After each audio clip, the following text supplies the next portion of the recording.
SIP या व्यवस्थित निवेश योजना म्यूचुअल फंड में एक निवेश मोड है जिसमें लोग योजनाओं में नियमित अंतराल पर छोटी मात्रा में निवेश करते हैं।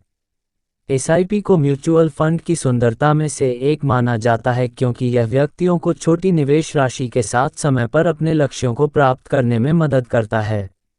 इसलिए इसे लक्ष्य आधारित योजना भी कहा जाता है। लोग घर खरीदने, वाहन खरीदने, उच्च शिक्षा की योजना बनाने आदि जैसे विभिन्न लक्ष्यों को प्राप्त करने के लिए निवेश के एसआईपी मोड का विकल्प चुनते हैं। आप शुरू कर सकते हैं निवेश 500 रुपये जितना कम पैसा से।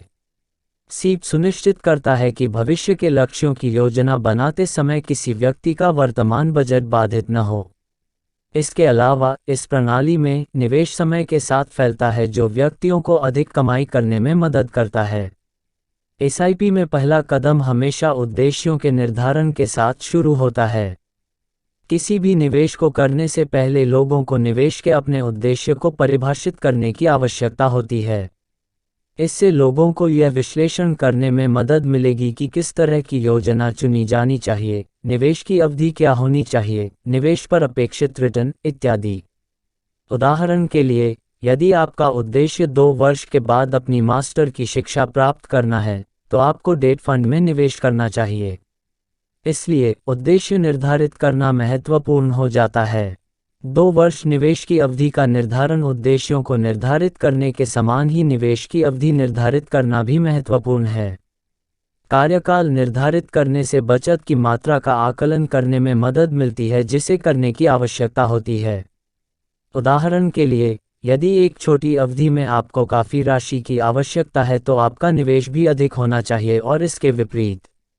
सीप निवेश प्रक्रिया का अगला चरण है। इस चरण में आपको उन योजनाओं को चुनना होगा जिनमें आप निवेश करने की योजना बना रहे हैं। ज़्यादातर स्थितियों में एसआईपी के संदर्भ में संदर्भित किया जाता है इक्विटी फंड।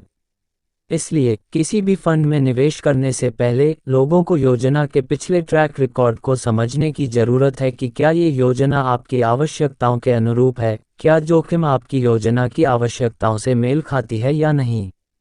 इसके अलावा लोगों को म्यूचुअल फंड कंपनी की प्रतिष्ठा के साथ साथ योजना का प्रबंधन करने वाले फंड मैनेजर की साख की जांच करनी चाहिए।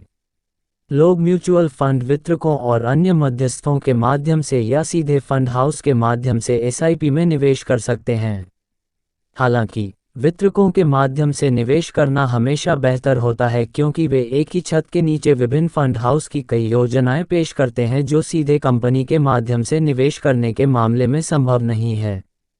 निवेश राशि और तिथि तय करें। एसआईपी निवेश के मामले में निवेश राशि का निर्धारण महत्वपूर्ण है। म्यूचुअल फंड में निवेश करते समय लोगों को ये राशि तय करनी चाहिए क्योंकि यह एक निश्चित अवधि के लिए योजना में रखी जाएगी। निवेश राशि तय करने के लिए लोग एसआईपी कैलकुलेटर का उपयोग कर सकते हैं जो यह समझने में मदद करता है कि उनके उद्देश्यों को प्राप्त करने के लिए कितनी राशि की आवश्यकता है। साथ ही ये कदम ये भी सुनिश्चित करेगा कि लोगों को अपने मौजूदा खर्चों के लिए किसी वित्तीय संकट का सामना न करना पड़े। राशि के साथ साथ निवेश की तारीख का चयन करना भी जरूरी है। इससे लोगों को ये सुनिश्चित करने में मदद मिलेगी कि राशि की सही तारीख पर कटौती की जाती है और एक अनुशासित बचत आदत विकसित होती है। अपने निवेश की निगरानी और पुनर्संतुलन। एक निवेश सफल होने के लिए सिर्फ अपना पैसा निवेश करना काफ़ी नहीं है। लोगों को अपने निवेश पर लगातार नज़र रखने की ज़रूरत है। उन्हें ये जांचने की आवश्यकता है कि उनका फंड उन्हें आवश्यक परिणाम दे रहा है या नहीं। लोगों को भी समय पर अपने पोर्टफोलियो का पुनर्संतुलन करना चाहिए ताकि उनका निवेश अधिक प्रभावी हो सके। निवेश की निगरानी और पुनर्संतुलन से लोगों को अधिक कमाई करने में मदद मिलेगी।